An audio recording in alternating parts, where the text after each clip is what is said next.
Hi everybody, my name is Jacob Garola, and this is my Water Resources Event Case Report. The first article that I read and will be talking about is the Nestle Ice Mountain Bottled Water Leaves Nothing for Michigan Trout. The article was posted on the site nrdc.org on June 1st, 2018. The main point of this article is to show that the company Nestle is taking too much water and is causing harm not only to the people around them but to the local environment. We can support this claim because of a study that was conducted by 83-year-old Jim Matter and John. The study had Jim Matter use a fishing line and they used it at Michigan's Chippewa Creek. There was a thermometer attached to the end of the line in order to measure the water's temperature. When the water's temperature appeared on a display, retired server John McLean scribbled down the reading on a piece of paper. They then came back a couple of months later and the water depths were not only low, but it was too low for trout.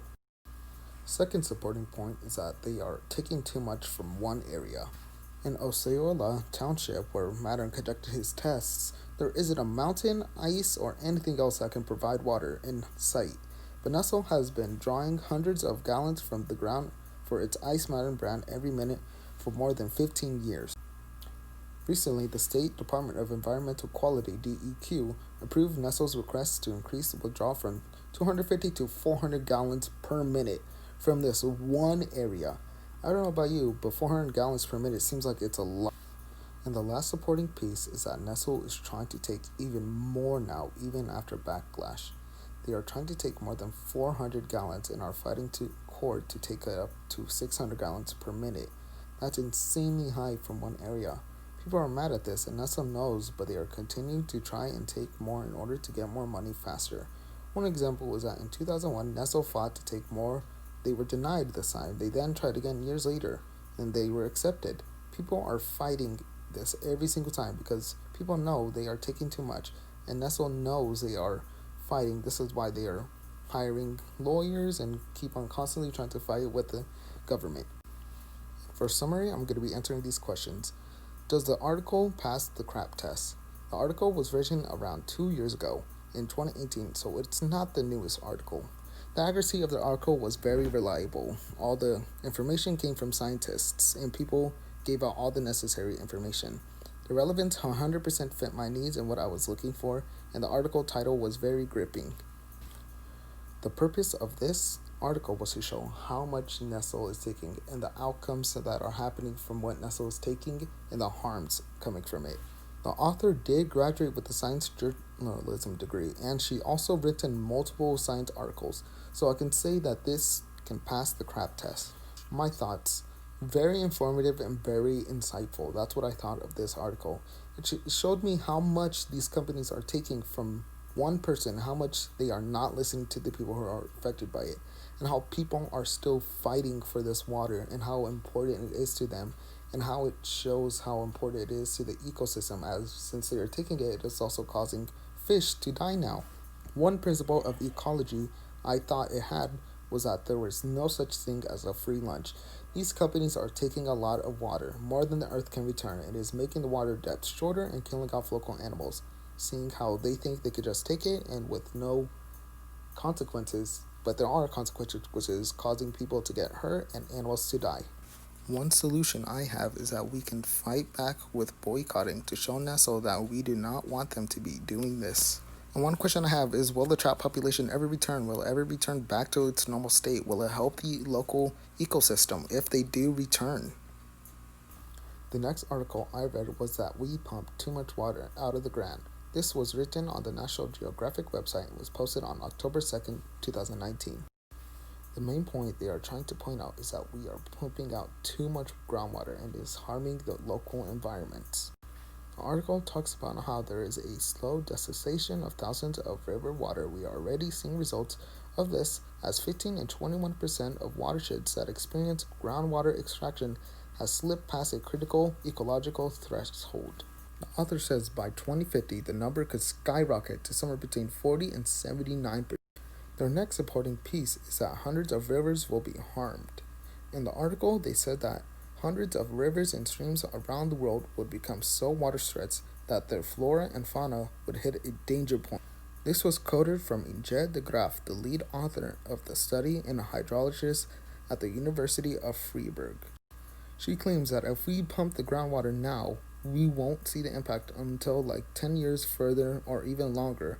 So, what do we do right now? Will impact our environment for many years to come. She also said that we can really consider this ecological effect like a ticking time bomb. When people are using up too much water, they aren't going to be the first people to feel the effects. The rivers, the streams, and the habitats around them will be hit first. The third and final point is water is life until it is gone. In a new research, the team took a global look at where groundwater is already being extracted at such a rate that it has caused water levels to drop so much in rivers and streams that they cross a critical environmental threshold.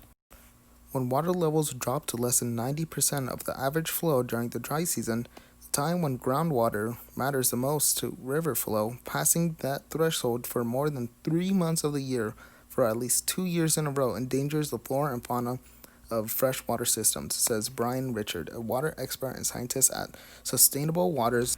Freshwater species, like the ones that depend on a healthy river and streams, are some of the most endangered in the world.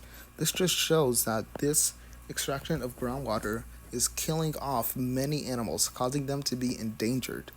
And for the final summary, did this pass the crap test? Yes, the article was barely a year old, taken 2019 of October, so all this info can be taken as new info and reliable. The article was very relevant. It was able to tell me all the info I needed and expected from this site. It never went off track once. The author is also very reliable as she graduated from Columbia University Earth and Environmental Sciences and had a PhD in tracking changes in the large-scale atmospheric circulation systems of the southern hemisphere. She also wrote multiple articles related to this subject, so she is very trustworthy. The purpose of the article's information was to show that we are taking too much water and it is harming the land right now and in the future will harm people even more and harm animals around it even worse. Some of my thoughts on this was that it was very insightful, like the last article. It showed that we are using a lot of water and it is causing a lot of harm, not only to us, but to the creatures around it and the land and the lakes. I knew we were taking a lot of water, but I didn't think it was at this level. And I didn't also know that the effects of us taking this much water is coming sooner than we even thought. The principle I chose was that everything is connected to everything else. When we took this water, it not only harmed the groundwater, but also harmed the animals around it, as there was now less water for them, and also harmed the rivers, which came from these groundwaters. So when we take it, it not only harmed that, but harmed everything else around it.